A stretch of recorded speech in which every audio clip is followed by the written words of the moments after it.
Ma ing perkara gebak apa meliput secara detail. Kiye kuna nak manani gebak.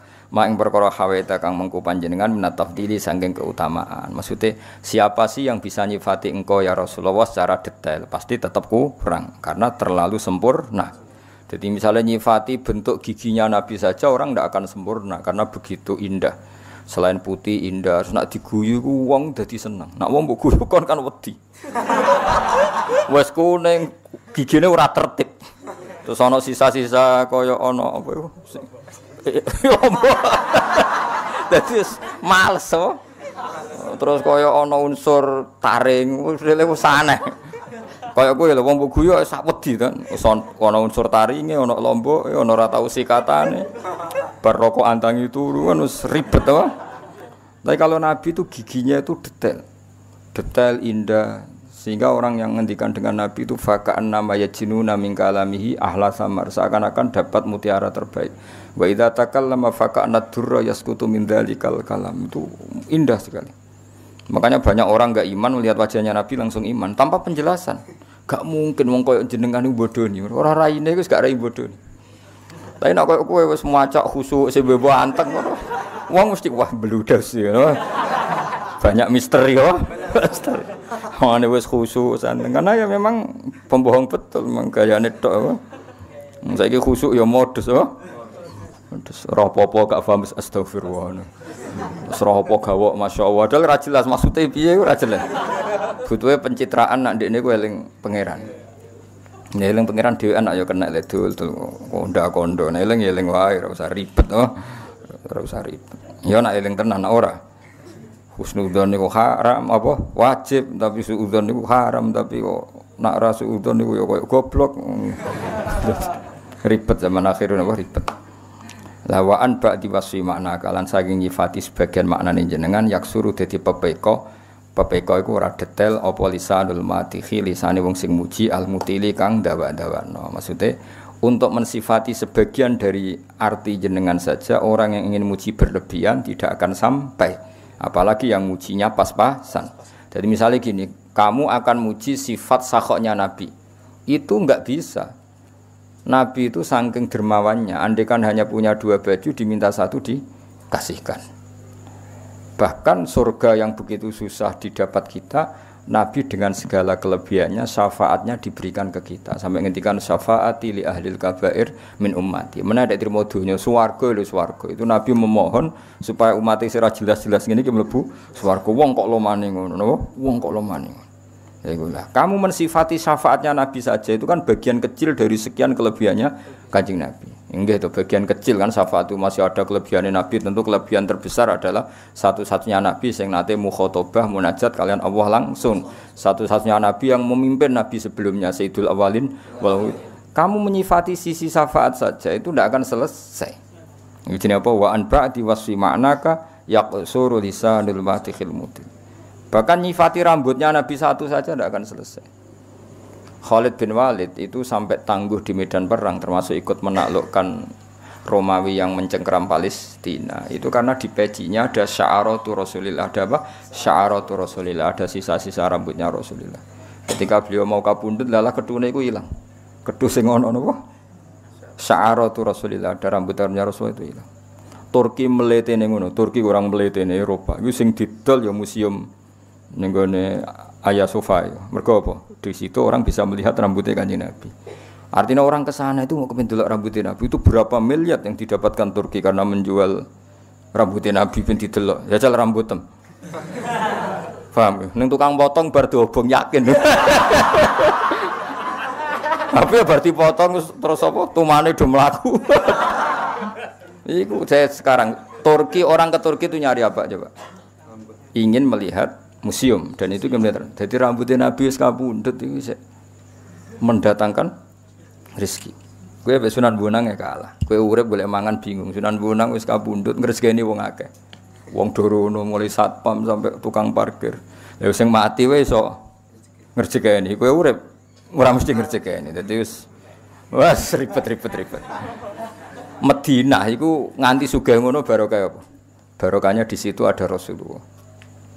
Jadi satu fisik yang ketika masih sugeng atau ketika sudah sugeng di alam barzakh masih menarik seperti itu. Nah itu melihat sisi berkahnya Nabi dari sisi rambutnya saja tidak akan selesai. Ketika sya'arat itu dipakai Khalid bin Walid, beliau dapat barokahnya itu bisa menaklukkan Romawi di Palestina. Ketika dipakai Imam Ahmad bin Hambal, beliau bisa menghindari mikhnatil Quran. Ketika era Khalifah Ma'mun, ketika disimpan di Hagia Sophia, bisa mendatangkan turis ribuan mungkin jutaan dan menjadikan apa? Mana itu negara mana itu? Spanyol ya. Spanyol itu Turki ya. Turki itu kaya. Sampai rambut temu nasib pipi ya ujek takok. Paling rambut temu malah protes be pangeran. Junub lali urung adus potong. Ya junub lali urung adus potong. Terus rambutnya protes. Nek hadis-hadis niki kok paling nasib pemu berhadapan mbek rambut temu sedewe. Jadi rambut yang terputus ketika junub belum mandi nanti itu menuntut wonge. Muga-muga ngalami ngene. Dadi ning masar mau geger mbek kritinge dhewe. Bocah wis elek kelakuane elek. Aku melok kuwe tekan junub mbok kethok urung mbok dusi. Apa? Ribet kan apa? Untumu ya padha, coplok sik sedurunge sedes ribet-ribet. Nah Kanjeng Nabi itu tidak seperti itu semua. Orang nyifati satu sisinya saja itu yaqsuru lisanul matihil mutil. Apapun kita ingin muji Nabi tetap kurang kesampaian. Yaqsuru itu cendak mana tidak kesampaian. Ya tapi apapun itu ya malah yudraku kulluh la yudraku kulluh. Bukan berarti kalau tidak bisa ideal terus tidak muji Kanjeng Nabi, ya sebisa kita tetap muji Kanjeng Nabi meskipun tentu tidak akan ila darujatil kuswa, ke derajat terbaik. Lah daripada muji salah, kita muji anut para ulama sing muji. Kowe muji dhewe kan potensi salah. Mungkin karena kegoblokan kita, karena khazanah kita, karena nafsu kita. Pujian kita ini kan potensi salah. Lah daripada potensi salah, mujilah Nabi dengan cara yang dilakukan para ulama. Di antaranya pujian lewat tiba berjanji itu kan pujian-pujian yang sudah disahkan oleh ulama. Lewat simtud duror itu kan pujian-pujian yang disahkan para ulama. Daripada kowe muji dhewe jebule Kanjeng Nabi kaget. Ora ngono aku, ora ngono kan ribet kan. Jebule mujimu ku keliru. Misalnya kowe muji ngene, Nabi ku wong Mekah. Dadi yo tanggane Abu Jahal ngawur. Ya bener tenan tapi ora ngono dul bocah goblok ngono. Orang ngono carane muji ra ngono. Justru tanggane Abu Jahal itu sifat kelebihan karena orang hebat itu diukur musuhnya hebat. Paham ya? Misalnya Pak Karno itu hebat karena pas pemilihan presiden mengalahkan ketua RT ngenyek to ora? Kira-kira kalimat seperti ini. Ngenyek, orang hebat itu diukur dengan musuhnya juga hebat. Justru Abu Jahal hebat menunjukkan Nabi Muhammad sangat hebat. Mergo musuhe Batra oleh Nabi kok timau di musuh tukang RT, kota RW kan gak keren apa? Makanya musuhnya Nabi presiden Mekah Abu Sufyan, presiden Romawi, presiden Persia. Ya ora mutu. Wah, Nabi Muhammad itu hebat, tau ngalahno satpam itu cerita itu piye? Bocah ora tau ngaji, paham ya? Jadi Nabi kayak Nabi Musa, musuhnya gak tanggung-tanggung Firaun, orang yang mengaku sebagai pangeran. Misalnya Nabi Musa, musuh sapa? Maling pitik. Ya ora babak le dul-dul. Kabeh ku ana. Dadi muji Nabi ku justru Nabi ditangga Abu Jahal iku keren, apa? Keren. Mergo musuhan ambek apa tangganan ambek musuh. Lho ora angger wong kuat tangganan ambek musuh. Musuh besar, apa? Lan nek muji Nabi ku ngaji, aja mbok gawe dhewe, rusak konstruksine. Rusak. Paham apa? Konstruksine rusak. Wah Nabi nak salat ku suwengi ngene-ngene. Sing muji ben ulama. Saking syukure Nabi mbek pangeran. Paham ya? Muji kowe kan ribet apa? Ribet. Mongso mong salat suwengi omah ribet-ribet. Muji aja kowe lah sanut ya napa? Anut. Dadi muji anut nggih, muji anut. Karena kita ndak akan sealim para ulama nggih. Aku jek eling nak ijazah bapak sing diulang-ulang kula niat kok nialite Syekh Abdul Qadir Jilani. Mbah Mun ngijazahkan ya gitu, Ki Hamid Pasuruan ngijazahkan gitu. Karena cara kita berperilaku tidak mesti sehebat para ulama dulu. Kula niat kados niate Syekh Abdul Qadir, kados niate Abdul Hasan Asadili. Ini bukan dalam rangka kita taklid buta ndak. Kita ini cara pandang kita terbatas. Maka milih anut daripada berijtihad sendiri. Paham ya? Sehingga Sayyidah Aisyah yang pinternya kayak gitu nak njaluk pangeran rawanin rangno. Tapi beliau kalau njaluk ngene, ya Allah, saya minta sesuatu yang pernah dimintakan oleh kekasihmu Muhammad dan saya berlindung dari sesuatu yang kekasihmu Muhammad berlindung dari sesuatu itu. Karena kalau nerangkan itu bisa saja doa itu tidak pas. Doa itu tidak pas karena hasil kreasi sendiri. Paham ya? Misalnya kita ngomong, ya Allah, kalau kepengen dadi wong alim sing manfaati wong akeh. Wong dimanfaati kowe ora mesti ikhlas. Kriting irung puasa, wong kan yo ora siap dadi murid misalnya. Jadi nek Allah nuruti donganem itu banyak menyinggung banyak pihak. Karena Allah harus mengkiaikan orang sing gak jelas. Paham ya? Tunggale ngene, ya Allah kula pengen sugih ngrumat yatim 1000. Nek Allah kepengin nyembadani dongam harus membunuh orang 1000 biar ada yatim 1000. Ribet kan? Paham ya? Jadi nak donga iku aja detail. Apa? Aja detail. Potensi salah. Napa? Potensi salah. Pemene donga ya Allah kula kepengin dadi mubalek terkenal. Nek Allah nuruti iku berarti gawe panitia sik, tarian sik, nata panggung panitia tukaran sik. Mau demi nuruti donga sing ora jelas ini. Ora usah donga ngono. Mulane donga-donga sing resiko ora usah, nggih. Donga sing umum-umum ae supaya Rabbana atina fid dunya hasanah fil akhirati hasanah qina hasanah sing di ora roh. Wis ngerti tok hasanah wong ora pati ayu wis hasanah iku berarti maksudnya ya ora usah ribet ditampa wae no. Tampa wae. Ya jadi Sayyidah Aisyah saja, saya ulang lagi ya.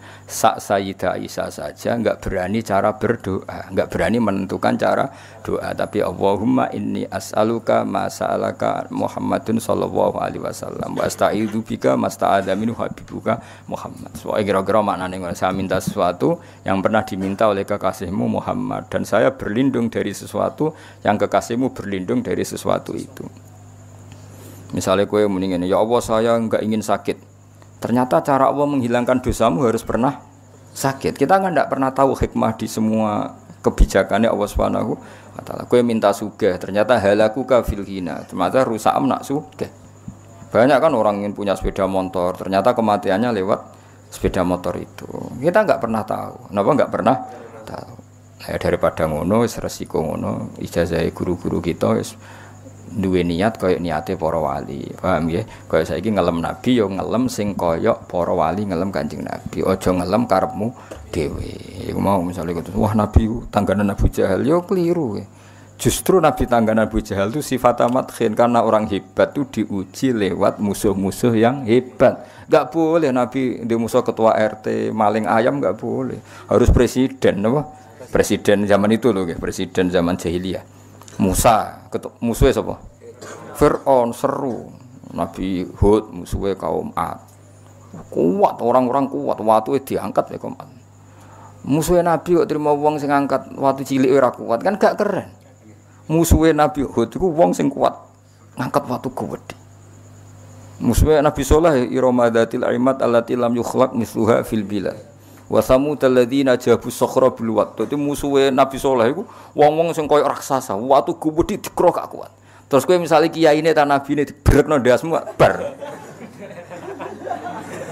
Jadi orang hebat itu diukur dari musuh yang hebat. Paham ya? Jadi seru urip iku seru. Nah, tapi kowe kan raro, detail-detail gini gak daripada raro detail nak muji Nabi ngikuti cara ulama muji. Ora usah mandiri. Nak mandiri resikonya potensi apa? Salah. Kita enake ra potensi mesti salah. Potensi bahasa halus napa? Bahasa halus wis tak berhalus kita ora lu sangi sore nek potensi apa mesti salah. Potensi salah cek apik apa? Mesti salah. Ngono ya. Jadi problem utama Kanjeng Nabi Muhammad sallallahu alaihi wasallam ketika memaklumatkan diri jadi nabi niku piyambake niku wong Arab. Arab niku tiyang Mekah. Wong Mekah niku terkenal ummiyah. Ummiyah niku goblok-goblok, tidak terpelajar. Sehingga itu menjadi masalah besar bagaimana mungkin seorang nabi Sayyidul Awwalin wal Akhirin kemudian dari daerah yang sangat minus pendidikan apa? Minus pendidikan. Sehingga ketika Nabi memaklumatkan jadi Nabi, itu orang pertama protes itu orang Yahudi. Makanya masyhur, andai kan Muhammad itu nabi dan ada nabi akhir zaman, pastilah kita. Cara pikiran Yahudi pastilah kita. Karena orang Yahudi kita tahu Yahuda bin Yakub bin Ishak bin Ibrahim. Eleng-eleng napa? Yahuda bin Yakub bin Ishak bin Ibrahim. Nah Yahuda niki dulur barpe Nabi Yusuf. Sinten? Dulur barpe Nabi Yusuf. Sehingga secara nasab itu terus dimasalahkan Nabi.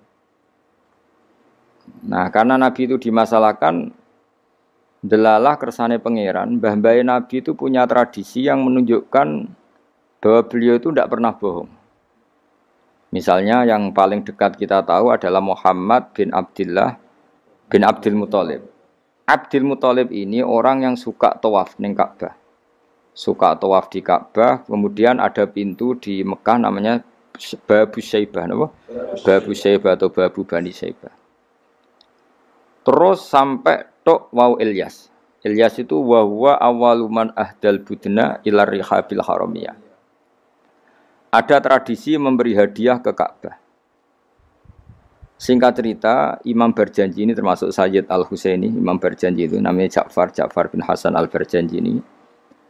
Beliau berpendapat atau memaklumatkan ulang bahwa Muhammad jadi nabi ku wajar. Mergo hakikate Muhammad adalah turunan Nabi Ibrahim alaihis salam. Berarti sama dengan klaim mereka kalau mereka mintoriki Ishak, ya, nabi-nabi kayak Nabi Yusuf kan mintoriki Ishak. Berarti kan Yusuf bin Yakub bin Ishak bin Ibrahim. Dan kita tahu secara mujma'alah Ishak ini punya saudara lebih tua namanya siapa? Ismail. Nah, Kanjeng Nabi ini zuriyah sinten? Ismail. Lalu itu butuh data empirik, data bahwa Ibrahim itu pernah di Mekah. Kalau betul orang Mekah itu turunan sinten? Ibrahim, maka butuh bukti empirik. Bicara saniki artefak nopo-nopo bukti-bukti yang pernah menunjukkan Ibrahim di Mekah. Ini terus dijabek pangeran ketika orang Yahudi meragukan status nasabnya sinten?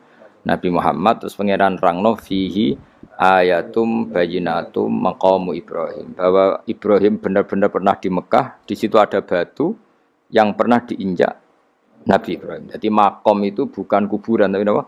Sesuatu yang pernah didomisali, ya, atau pernah diinjak. Jadi malah mereka darani makom Ibrahim niku batu yang diinjak Nabi Ibrahim ketika bangun apa? Ka'bah. Ya karena mukjizat terus bekas. Dan bekas itu mulai dulu orang yakin dan pasti itu sisa atau bekasnya kakinya Nabi Ibrahim. Lana Ibrahim nate urip teng Mekah karena sampai bangun Ka'bah. Apalagi dulu bangunnya pasti lama. Berarti mungkin sekali Ibrahim meninggalkan zuriyahnya di Mekah.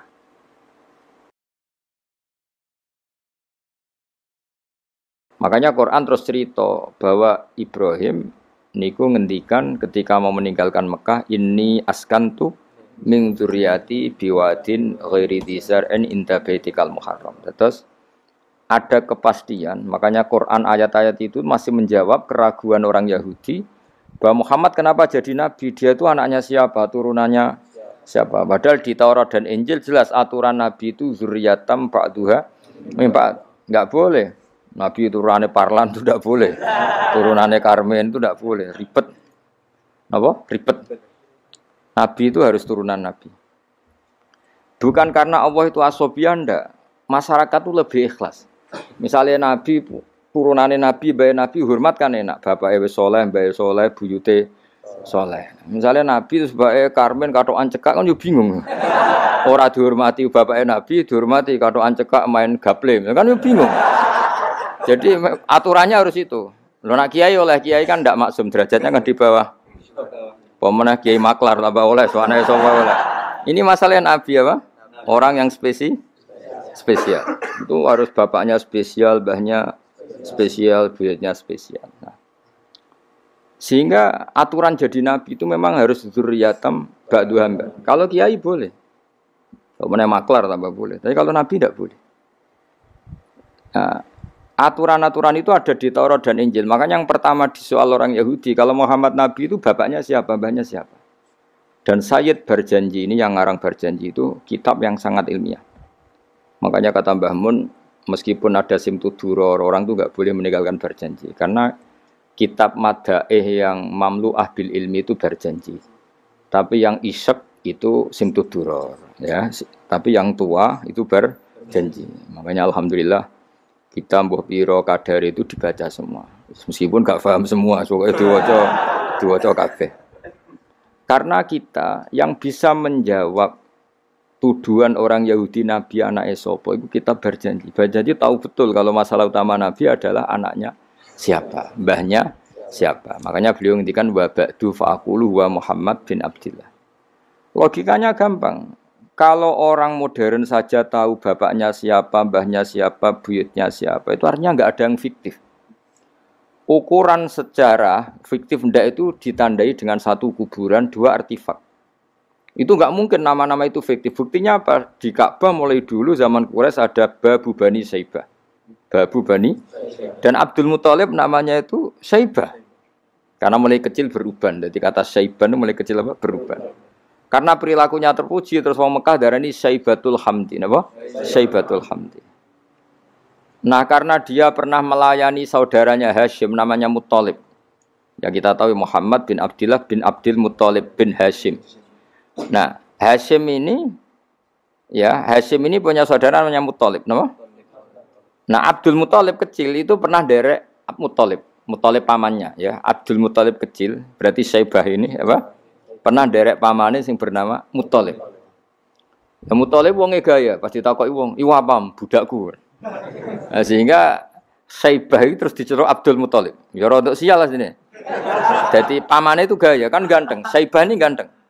Kalau jalan-jalan sama pamannya, jenenge sinten? Muthalib. Niku diaku budake. Iki sapa? Abdi, iku budakku. Terus akhirnya jenenge Abdul Muthalib. Dadi wong Arab paham ya? Tapi namanya Saibah, napa? Saibat, makanya wasmuhu Saibatul Hamd. Mane karo asa iskal, mbaya Nabi ono jenenge kilap. Kilap maknane asu ora ngono le mikir. Jenenge iku Hakim. Ya namanya Hakim. Nah, dulu kalau orang berburu itu melibatkan anjing. Karena sering berburu melibatkan anjing disebut kilap. Jadi maknane kilap ya orang yang berburu dengan anjing. Ojo kok langsung mbok maknane kilap, asu. Oh, kasus oh. Kasus. Makanya itu hebatnya Imam Berjanji. Beliau darani wasmuhu Hakim bin Murrah. Jenenge kilap iku Hakim. Ya paham napa? Jenenge kilap niku Hakim. Sebagian ulama darani kilap itu isim sifat. Napa? Jadi kalabayak libu kalban itu anjing sendiri dinamai kalbun itu sebenarnya sudah isim sifat. Bukan alam murtajal ya, tapi alam mangkul ya. Alam apa mangkul? Kalau dalam ilmu nahwu itu alam mangkul. Jadi begini ya, tak terang nonahwu ya. Alam itu ada dua, ada alam mangkul, ada alam murtajal. Tapi hampir semua alam itu mangkul sebetulnya. Ya, semua alam itu hampir semuanya itu mangkul. Mangkul itu satu nama yang diambil dari satu makna dalam kosakata, apa? Dalam kosakata. Misalnya Hamida, Yahmadu, Hamdan, apa? Hamida, Yahmidu, Hamdan atau Yahmadu, Hamdan. Hamdan maknanya pujian, apa? Kemudian Nabi karena orangnya sifatnya terpuji disebut Muhammad, orang yang dipuji. Sehingga nama ini potensi rubah-rubah. Di Taurat itu Nabi gak disebut Muhammad, disebut Ahmad. Di Injil juga disebut Ahmad.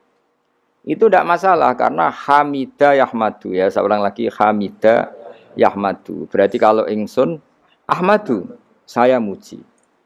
Karena Nabi itu orang yang sering muji Allah, menamakan dirinya Ana Ahmadu. Saya ini pemuja Allah. Berarti ana uta ingsun niku Ahmadu muji sapa ingsun Allah ing Allah.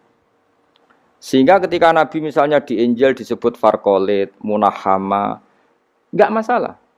Selama ini klaimnya orang Yahudi dan Taurat, di Injil Taurat itu enggak ada kata Muhammad. Ya tentu enggak ada karena Injil Taurat itu bahasa Ibrani, no? Di situ disebut Munahama, kadang disebut Farqalit, tapi maknanya Mahmud atau Muhammad, orang yang dipuji. Paham ya? Makanya hampir semua alam itu mangkul, apa? Mangkul. Nah, pentingnya mangkul itu apa? Kalau suatu saat sejarah itu tidak sama, itu enggak masalah. Karena hakikatnya alam itu rata-rata mangkul. Saya beri sekian contoh ya, semuanya. Misalnya dulu Madinah itu Yasrib, apa? Yasrib. Karena ketika orang Ansor merelakan semua hartanya untuk Nabi, saya berkali-kali cerita, Kanjeng Nabi niku datang ke Yasrib, niku migrasinya angkatannya hampir 500 sahabat beserta keluarga. Terus Nabi itu kesulitan karena sahabat si A memberi si B. Pokoknya kesulitan ngelola. Karena kesulitan ngelola, terus orang-orang Yasrib bilang, "Ya Rasulullah, hadhihi madinatuka taf'alu fiha ma tasa." Sudah engkau tidak perlu pamit per personal.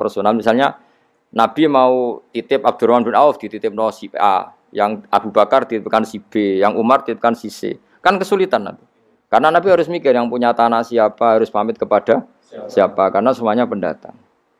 Karena Nabi kesulitan itu, terus orang-orang Yasrib bilang, "Ya Rasulullah, hadhihi madinatuka taf'alu fiha ma tasa." Sudah ya Rasulullah, ini kotamu, kita semua ada ikut punya Yasrib, semua ini milikmu. Maka terserah engkau. Semenjak itu Nabi terus longgar karena diikrarkan miliknya. Semenjak itu terus Nabi memaklumatkan secara umum siapa saja boleh menempati di Madinah sesuai kadar hajat masing. Nah, semenjak itu diarani Madinatu Rasulullah Shallallahu Alaihi Wasallam. Jadi hampir semua kota itu pasti mangkul. Sehingga ketika kitab Taurat, Injil menamakan itu enggak persis, itu enggak masalah. Misalnya Quran yang paling masyhur, summiya bil Quran ya li annahu makru, karena dibaca, maka summiya Quranan. Qara'a yaqra'u Quranan. Tapi Quran juga dikatakan kitab, wal kitabil mubin, karena bentuknya mushaf itu maktub, ada yang ditulis. Artinya melibatkan kitabah, tulisan, maka summiya kitaban. Sebagian disebut lagi Quran itu namanya apa? Mushaf, apa? Karena mushaf itu dari kata sokhifah, ada lampiran, melibatkan kertas. Maka disebut yatslu suhufam mutahhar. Paham ya? Makanya suhufi Ibrahim wa Musa. Jadi melihat itu melibatkan lampiran, sokhifah disebut mushaf.